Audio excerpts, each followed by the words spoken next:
안녕하세요. 팀TV입니다. 한국과 베트남의 외국인에 대한 개방 정책들이 발표되었는데요.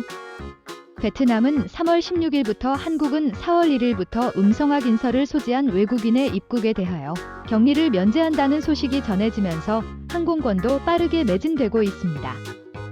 많은 분들이 베트남에 방문할 것으로 보이는데요. 코로나 이전과는 상황이 다르다는 것을 알고 계셔야 합니다.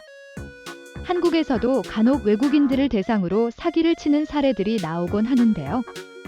베트남에서는 특히 관광지라면 사기를 당하지 않기 위하여 더욱 더 신경을 써야만 합니다. 세상엔 양심적인 사람도 많지만 그렇지 않은 사람도 있으니까요.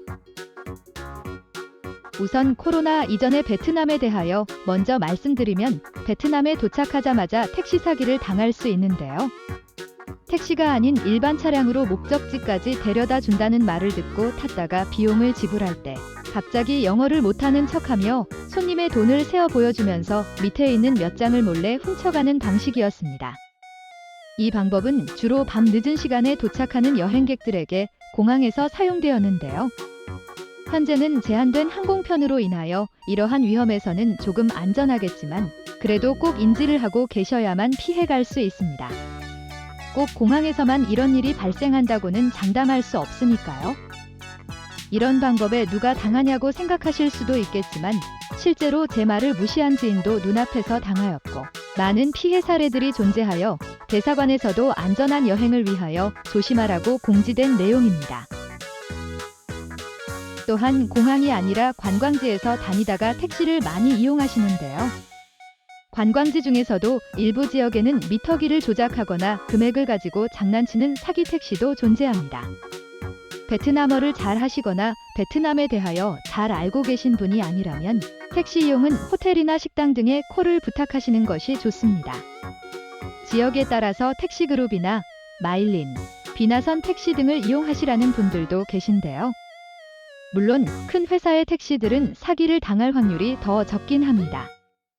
하지만 모든 지역에 해당 택시들이 있는 것은 아니기 때문에 그런 지역에서는 머물고 있는 호텔이나 식당에서 불러주는 택시들이 비교적 안전하다는 것이죠.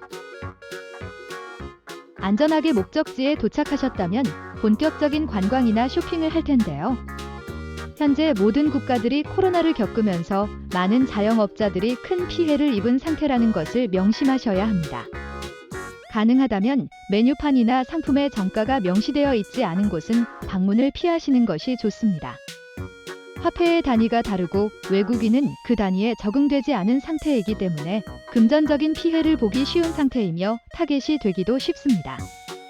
물론 정가가 써 있어도 당할 수 있겠지만 정가가 명시되어 있지 않은 곳보다는 훨씬 안전합니다.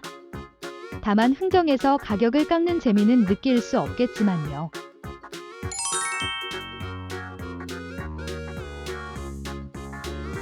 환전에 대해서도 조금은 주의를 하셔야 하는데요. 기본적으로 금은방 등에서의 환전은 불법이지만 소액 환전에 대하여 과도한 벌금을 부과한 사례가 부당하다는 지적으로 인하여 현재는 소액 환전은 허용하고 있습니다. 그래도 저는 딱히 추천드리고 싶지는 않은데요. 금은방에서 환전을 하거나 은행 ATM기를 이용하는 경우에 알리바바라고 부르는 소매치기의 대상이 될 확률이 높기 때문이죠. 또한 경우에 따라서 공항에서의 환전이 금은방에서의 환전보다 환율이 더 좋기도 합니다. 항상 금은방이 환율이 좋은 것은 아니라는 것이죠. 환전을 하신 후에 이곳저곳 관광을 즐기다 보면 보유하고 계신 현금이 고액권과 소액권으로 나눠질 텐데요. 고액권과 소액권은 나눠서 소지하시는 것이 좋습니다. 해당 국가의 화폐에 익숙하지 않은 경우에는 지폐를 잘못 내는 경우도 있기 때문이죠. 5만 동 대신에 50만 동 지폐를 건넸을 때 그냥 받아 챙기는 상인을 만나실 수도 있습니다. 화폐는 가능한 금액별로 나눠서 관리하시기 바랍니다. 관광을 하다 보면 현지에서 일부 코스는 패키지 관광 상품을 이용하는 경우도 있는데요. 예를 들면 하노이에서 하롱베이의 크루즈 투어를 새벽에 출발하여 밤에 돌아오는 코스로 이용하십니다. 이때 관광을 마치고 돌아오는 과정에서 휴게소처럼 잠시 들린 곳에서 내려보면 휴게소가 아니라 기념품 상점인 것을 알 수 있는데요. 생각보다 많은 분들이 이런 곳에서 많은 물건을 구입하십니다. 한국에서부터 모든 일정을 맡기는 패키지 여행이나 현지에서 일부 코스만 패키지로 이용하는 경우에 대부분 이런 기념품 상점에 들리는 방법으로 여행사들이 수입을 늘리는 것인데요. 대부분의 상품들이 기념품 상점이 아닌 일반 상점에서 더 좋은 퀄리티의 제품을 더 저렴하게 구입할 수 있습니다. 굳이 기념품 상점에서는 물건을 구입하지 마시고 그냥 구경 정도로만 즐기셔도 됩니다. 그럼 베트남에서는 상인이나 가짜 택시 등의 위험만 피하면 안전할까요? 베트남 관광을 하시는 분들 중에는 안 좋은 목적을 가지고 다니시는 분들도 계신데요. 동남아 여행의 목적이 성매매인 경우입니다. 베트남도 한국처럼 성매매 자체가 불법인 국가인데요.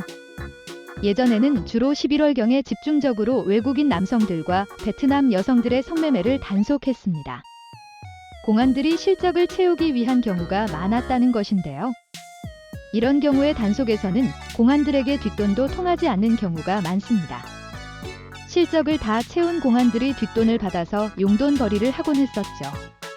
하지만 최근에는 불시에 집중 단속을 하기도 하며 온라인을 통해 성매매를 알선하는 조직들을 집중 단속하는 등 성매매 근절에 대한 정부의 의지를 보이고 있습니다. 현재 베트남에서는 예전에 사용하던 SNS 어플리케이션이 사라지거나 일부 어플리케이션에서는 특정 지역에서의 주변 사람 검색 기능이 제한되는 등의 성매매 조직이나 개인들의 성매매 알선 방법을 점점 관리하기 시작하기도 했습니다. 실제로 관광객의 경우에는 가라오케 등과 같은 곳에서 여성과 함께 외부로 나오면 사복을 입은 공안이 조용히 따라오기도 하는데요. 단속에 걸리게 된다면 길게는 일주일 이상을 조사받을 수도 있기 때문에 여행의 남은 기간 동안 고생만 하다가 한국으로 돌아오셔야 하는 것이죠. 가끔 국제결혼 상담 중간에 현지에서 성매매에 대한 정보를 원하시는 분들도 있는데요. 정상적인 업체라면 절대로 그런 정보를 드리지도 않으며 문제 발생 시 업체가 책임을 질 수도 없습니다. 우선 한 여성과 결혼을 위해 방문한 곳에서 성매매를 생각하시는 것부터가 잘못이지만요. 또한 그동안 외국인 관광객을 받지 못했기 때문에 성매매를 이용한 범죄에 노출될 위험성도 굉장히 높습니다. 본인 스스로의 안전을 위해서도 성매매 등의 불건전한 부분은 생각하지 않는 것이 좋습니다. 베트남에서 야간에 길을 다니다 보면 오토바이를 타고 따라오면서 마사지 받으러 가자는 남성들이 있는데요. 조금만 관심을 보여도 가까이 다가와서 스마트폰으로 예쁜 여성들의 사진을 보여주며 이 여성들이 마사지를 해줄 것이라며 유혹합니다.